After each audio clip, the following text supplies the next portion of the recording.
Do you have the courage to act outwardly on what you see inwardly? Do you have the courage? It takes courage to be successful. It is far easier not to be successful. Misery will always have company. Success breeds contempt. If you don't want to make waves, be mediocre. Be normal and fit in. And if you're more concerned about people than you are God, then neutralize everything He put in you. Just fit in with everybody else. Dress like them, walk like them, act like them, eat like them, go where they go, think like they think, do what they do. And once you've neutralized your uniqueness, you don't need courage. It takes courage to be different. It takes courage to go where you've never gone before. For some of you, it took courage to come to this conference. It takes courage to get you outside of the bar. It takes courage to be successful. It takes courage to win. People don't talk about people that don't win. If you win, they're going to talk about you. Do you have the courage to stand there though the storms keep raging and the people get to talking and you stand there and say, I've come too far to turn around? Touch your girlfriend and say, do you have the courage?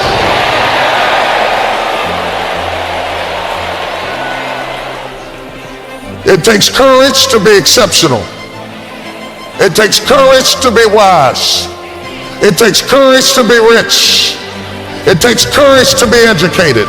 It takes courage to be knowledgeable.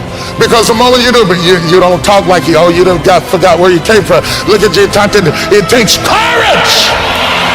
And I'm just wondering, in this weak, watered down, mediocre society that we live in today, in this reality TV world we live in today, I'm wondering if there's anybody left that's got the courage to say, after all I've been through, and all my ancestors have been through, and all my parents have been through, I didn't come through all of that just to fit in with normalcy. I have the courage to go after my dream. The best things in life takes time. When I was younger, I was impatient because I had the naivety of thinking that dreams would come quickly. But the best things in life take time. From simple things like food, preparation, to more complicated issues of parenting and marriage, the best things in life take time. You can get married, you can have a wedding in 30 minutes, but it takes years to have a marriage. It is a sharp contrast between being rich and being wealthy. You can hit the lottery, receive an inheritance. You can be catapulted from rags to riches, and you can be rich quick. Though many define wealth differently than how I will today, true wealth isn't just about money, but it is about the lessons you learned while struggling upward. If you have money without wisdom, you will soon be parted from your money. The best things in life take time, takes relationships. You've got the money, but because it was given to you quickly, you didn't build the infrastructure to sustain it. You don't have the relationships to sustain it. You don't have the information to sustain it. And most people who hit the lottery, 70 to 80% of them go broke within 5 years. You can't imagine that you could hit that much money and lose it. But the truth of the matter is, God is teaching us that the best things in life take time. There are things that you learn from struggling. There are things that you learn from tests and trials and trial and error. Some of my best teachers were failure. It takes time to do well. It takes even longer to be well. Some people are seasonal. Some relationships are seasonal. Some opportunities are seasonal. And yet when we see the seasons change, we think the blessing has ceased. But it is not that the blessing has ceased, it is that the season has changed. There's a great deal, I got a lot of trees in my yard. There's a great deal of difference between how my yard looks in the spring and how it looks in the fall.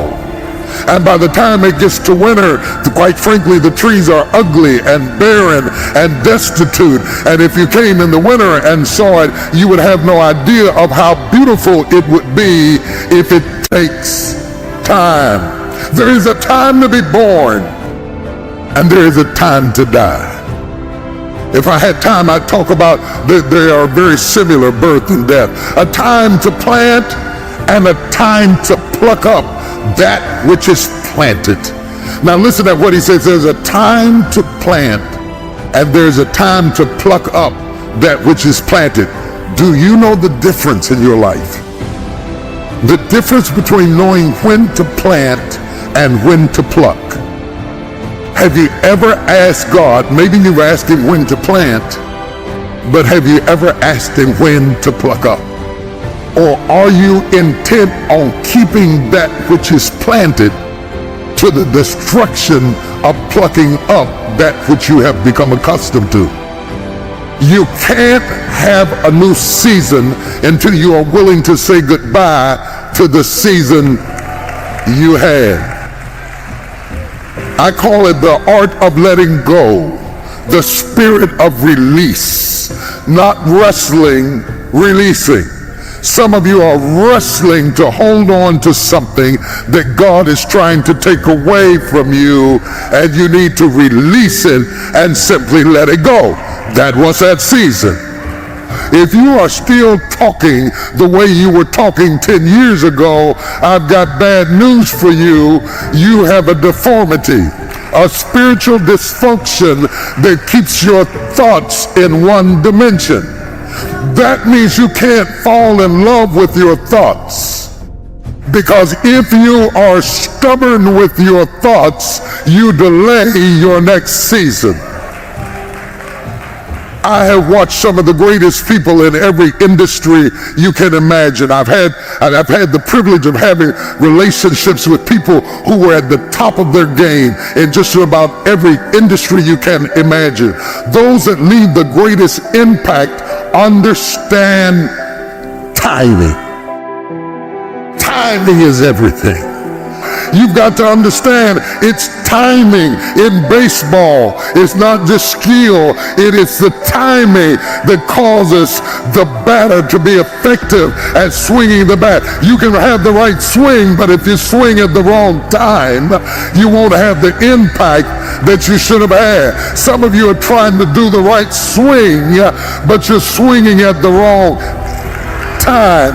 You're in such a hurry that you're swinging before the ball can strike the target because you are more moved by the crowd than you are by the ball.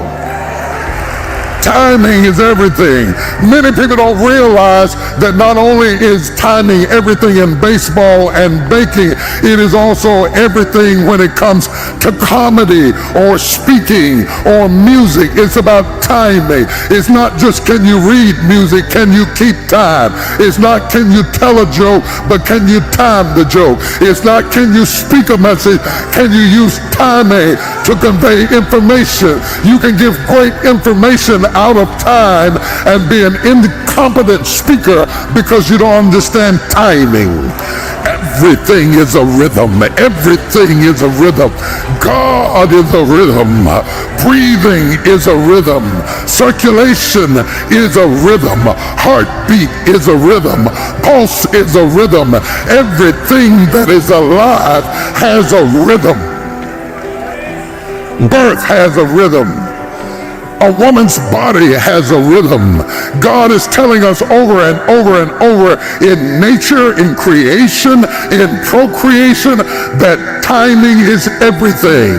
You can't be fruitful out of season.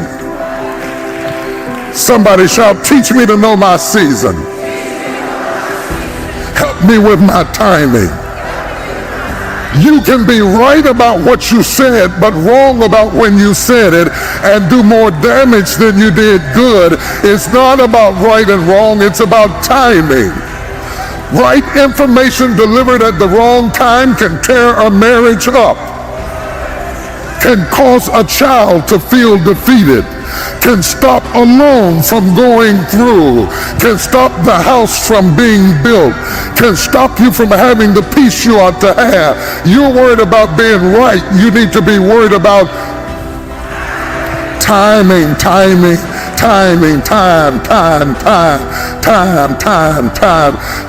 is everything. Timing is absolutely everything.